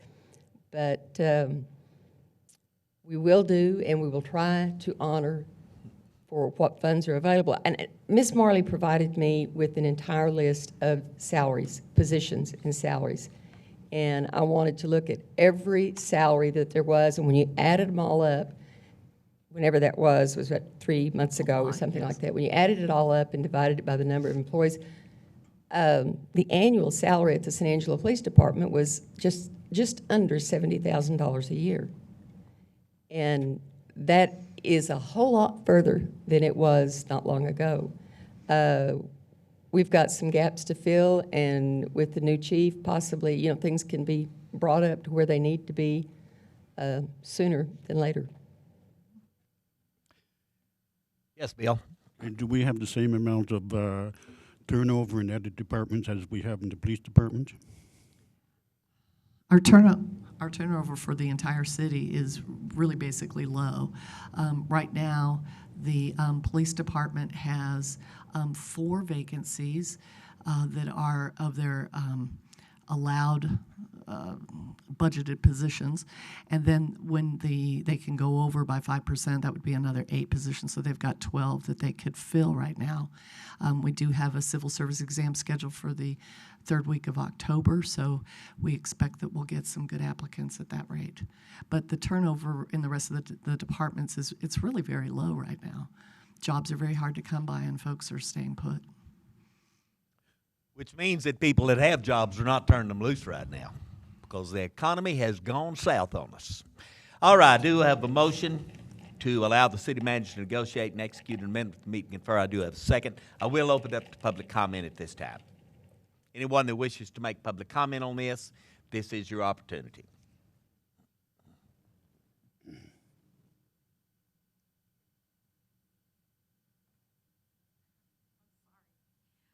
My name is Sylvia Martinez.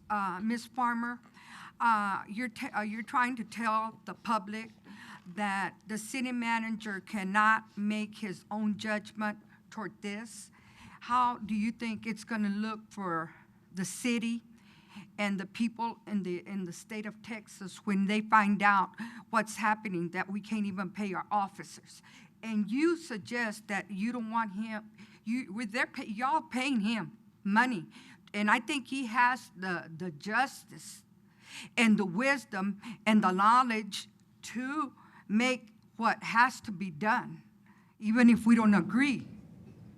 Because it just, not just you, ma'am, all of these people up here represent us, the taxpayers, the people of San Angelo. And we can't, I am really upset. Because you know what? You all have to understand that we can do without, I think they would rather be at that police station they're at and get a raise. Because I know we're growing, but we have to have enforcement of our police officers, because if they leave, what's going to happen to San Angelo? And how is San Angelo going to look, ma'am? How is San Angelo? You as women, you are up there. Doing for us women. So you know what? Please, lady, please understand what it's, these officers go home, they leave the house, they don't know if they're going to go home.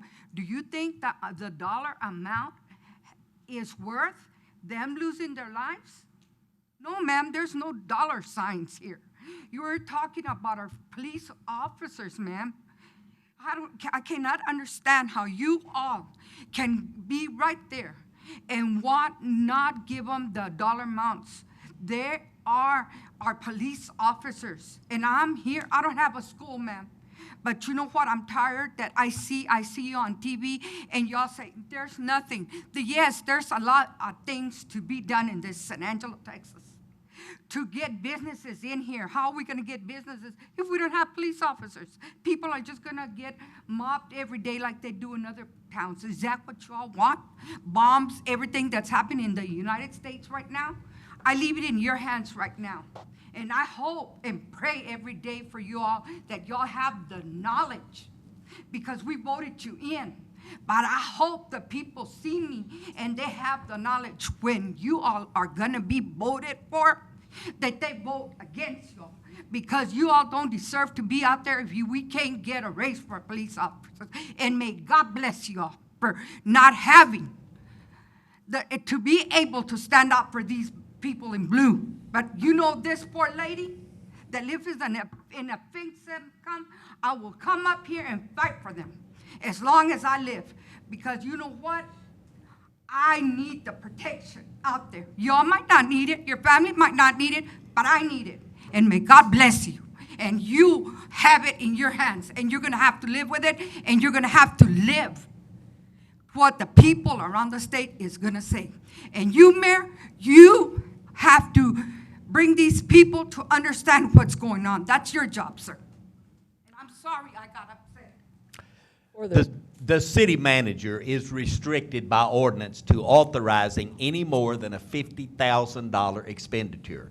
Anything over $50,000, the city council must approve. This is far greater than $50,000, so the city council must approve it. And what we're talking about on the agenda is allowing him the opportunity to negotiate and to execute an amendment, but he is not allowed to authorize more than $50,000 worth of expenditures in anything in the city without the city council to approve. And that's all it does. It gives him the authority to negotiate this and to reach an amendment and to reach a compromise so that we can keep this meet and confer alive, but it does not give him the authority to put any financial expenditures. Further comment? Yes, sir. Yes, Mayor, thank you very much. I was looking through the budget for 2015, and I believe that this city, it was listed there that we're running about $195 million in debt. Is that correct? Everything total? Is that approximately right? I would think it'd be, I don't know, everything. You know, we have water department debts. We've got our Hickory Water. Right. We have street debt. That was in 15. I'm not sure what the budget total report. would be. That would be a question for Tina. Tina? I think that's approximately right, but I imagine you're in the ballpark. we've got hundreds of millions of dollars in debt in this city, and the average income in this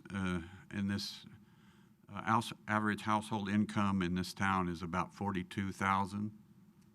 So I think that I've heard a lot of wisdom up here today, and I know it would make it would make people upset that they can't have everything they want and at the time that they want it. And certainly nobody's trying to diminish the responsibility of the police or the fire department or anything. But I think we're doing the best we can. I appreciate what you have considered, and I commend you on the comments that I've heard. Thank you. Thank you, sir. Further public comment on this item? I have one comment. Just for the record, I trust Mr. Valenzuela's decision-making and his knowledge. I simply don't want him to take the blame singularly. I do have a motion on the floor that we allow the city manager the authority to negotiate and execute an amendment to the meet and confer agreement. I do have a second. It does stipulate that he is not authorized to make any monetary expenditures without the acceptance and the vote of the city council. I do have a second. I've called for council comment. If there is no more, I've called for public comment. If there is no more, I'm going to call for the vote. All in favor of it? Hold up. Come ahead, sir.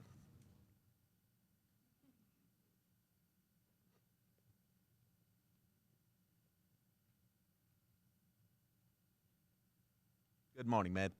Thank you. Good morning. My name is Matt Ball, and I'm a sergeant with the San Angelo Police Department. Just need to ask a clarification as far as who may or may not speak on behalf of the police officers in regards to the meet and confer proceedings. Pursuant to the ground rules, we read them at the break, and it says that members of it says the association. And if you're a member of the association that's negotiating with us, then I would say that that includes you. So I am a member of the association. I'm a board member of the association. I'm not a member of the meet and confer negotiating committee that's been formed. It does not specify that in that provision. On the city side, it does say anybody at the table cannot speak, but on the part that addresses the association, it does not say association members who are at the table. Good then. Okay. Thank Your you. own. Thank you. I appreciate you delaying.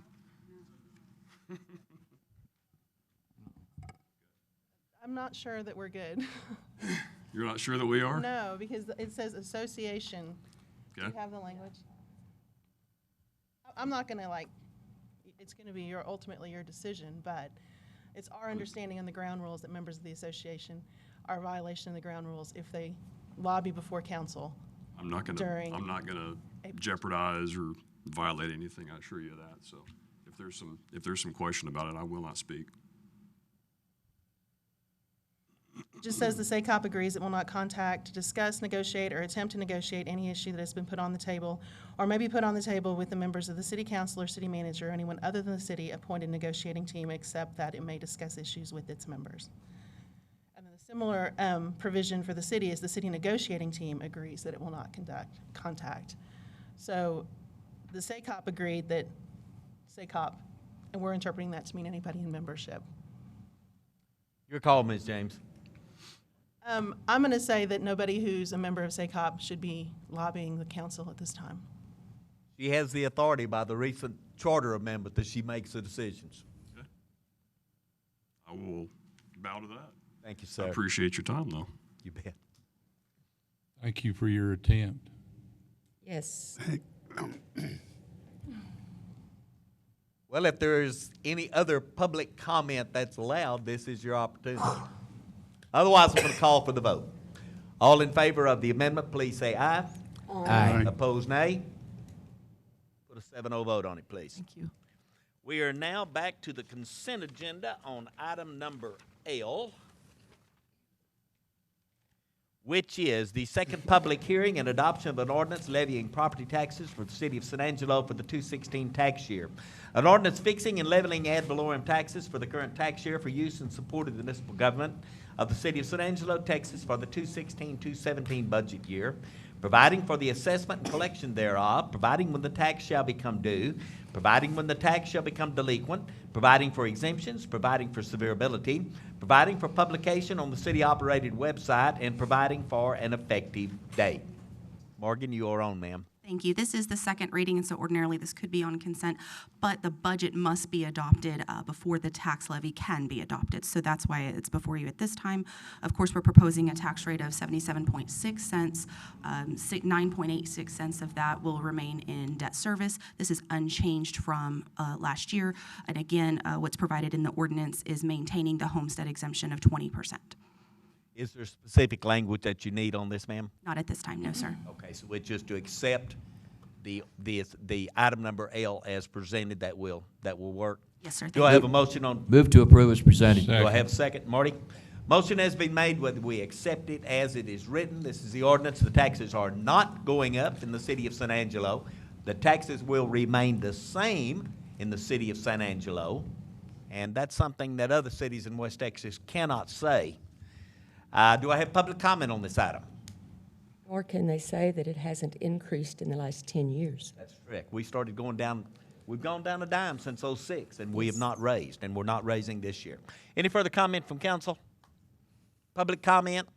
All in favor of the second reading, please say aye. Aye. Opposed, nay.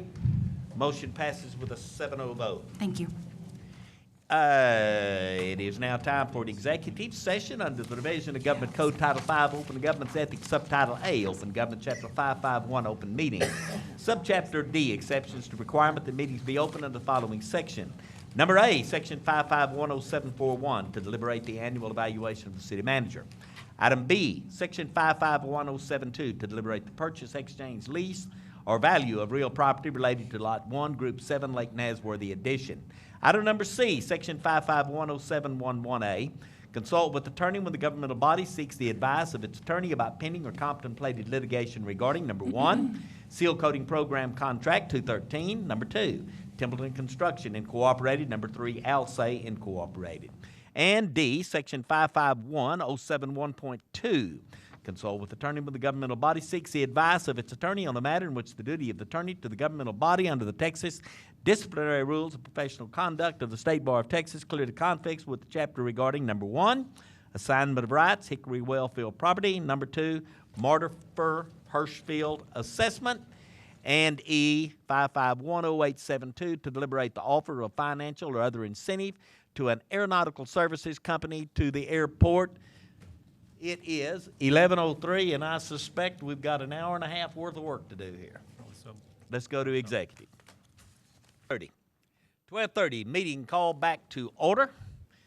Follow-up administrative issues. Consider items discussed in executive closed session if needed. There are no items that need to be discussed. No action was taken. No action needs to be taken. Item B, announcement and consideration of future agenda items. I'll go ahead and start with you, Lane. Did you have anything you want on the future agenda, sir? Nothing on the agenda. Just announcements. The Lily Pond Festival this Saturday, September 24th from 9 to 2 p. Just a reminder also for tonight is the Trash Forum, and I will be following up with a town hall next Tuesday, tentatively in the conference room on the east side at the City Hall. We're waiting for scheduling for that at 6 o'clock that night.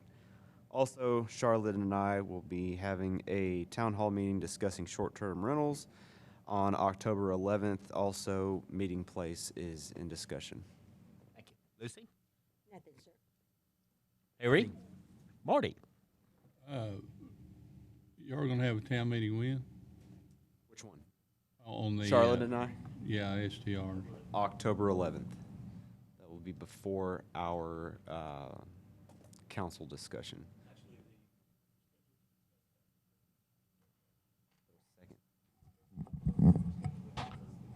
I think it's second. Let me I believe Charlotte asked for it to be moved to the 20th. Oh, we agreed on.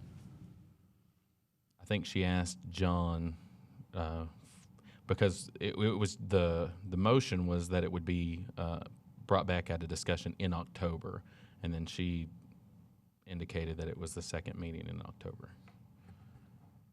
Well, I think it should remain on the agenda as it is because I'm still getting a lot of phone calls Charlotte and does concerns. pretty good, but I remember it was the first meeting in October personally. I don't remember it all. Look at me. Well, it's a major concern, so I think it's as quickly as we can get to it, I think the better. Bill, do you have? Oh, I'm sorry. Right, you can make that direction right now, and then I'll make sure planning and development knows. I don't have a problem with first.